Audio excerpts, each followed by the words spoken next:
পদ্মা নদীর তীরবর্তী ফরিদপুরের ধলার মোড় এলাকায় আকস্মিক ভাঙন দেখা দিয়েছে। বিলীন হয়ে গেছে 15টি বসতবাড়ি। এতে হুমকিতে রয়েছে শহর রক্ষা বাঁধ এবং বেড়ি বাঁধও। এলাকাবাসীর অভিযোগ, বালু খেকোদের অবৈধ বালু উত্তোলনের কারণে ব্যাপক ভাঙন দেখা দিয়েছে। Desk report.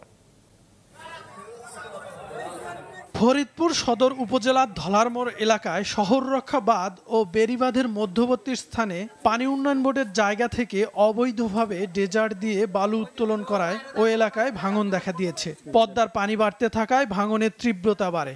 এরই মধ্যে ভেঙে গেছে অন্তত 15টি ঘরবাড়ি ও অনেক গাছপালা। ঝুঁকিতে পড়েছে বেড়িবাঁধও।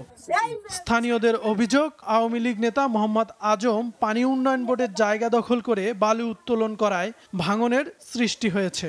ভাঙনের কবলে পড়ে সহায় সম্বল হারানোর শঙ্কায় কয়েকশো পরিবার। শহর রক্ষা বাঁধের পাশে অবদার জমি প্রায় 150 ফিট এর ভিতরে এসে সে বেকু দিয়ে মাটি কাটছে, যার ফলে এখন বর্ষাকালে নদীর পানি আসার কারণে এই বাড়িঘরগুলো ভেঙে যাচ্ছে। 100 ফিট তলেতে খুঁজে নিয়ে চলে গেছে।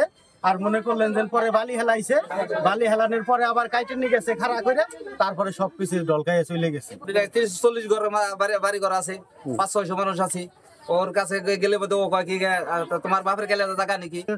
এ বিষয়ে অভিযুক্ত ব্যক্তির মতামত না পাওয়া গেলেও সচেতন নাগরিক ও জনপ্রতিনিধিরা জানান, বারবার অভিযোগ দিয়েও ওই এলাকা থেকে বালু উত্তোলন ঠেকানো যায়নি। ডেজার লাগাইছে, দেখেন ওই জায়গা থেকে শহর রক্ষা যে বাঁধ, সেই জায়গা থেকে বোল্ডার খসে পড়তেছে, এই ডেজার লাগাইছে। যদি আজকের ভিতরে যদি সরকার আমাদের ডিসি মহোদয় এবং ইউএন মহোদয় যদি না নেয় পদক্ষেপ, তাইলে ইনশাল্লাহ আমি চেয়ারম্যান হিসেবে আমি পদক্ষেপ নেব। এই পানি অবদার জায়গাতে বালি কাটাতে ওইখানে বেশি গভীর হয়েছে, এখন পানি আসাতে ঘর ভেঙে পড়ছে, পানির ভিতর ডুবে গেছে, গাছপালা ডুবে যাচ্ছে।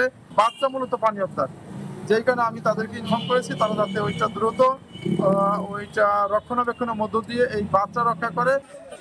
দ্রুতই ভাঙন রক্ষায় কাজ শুরু হবে বলে জানিয়েছে পানি উন্নয়ন বোর্ড।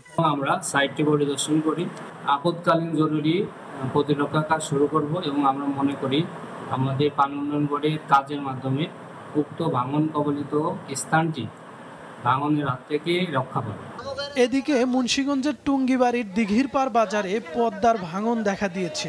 এরই মধ্যে একটি পাটের আড়ত সহ 9টি দোকান বিলীন হয়ে গেছে।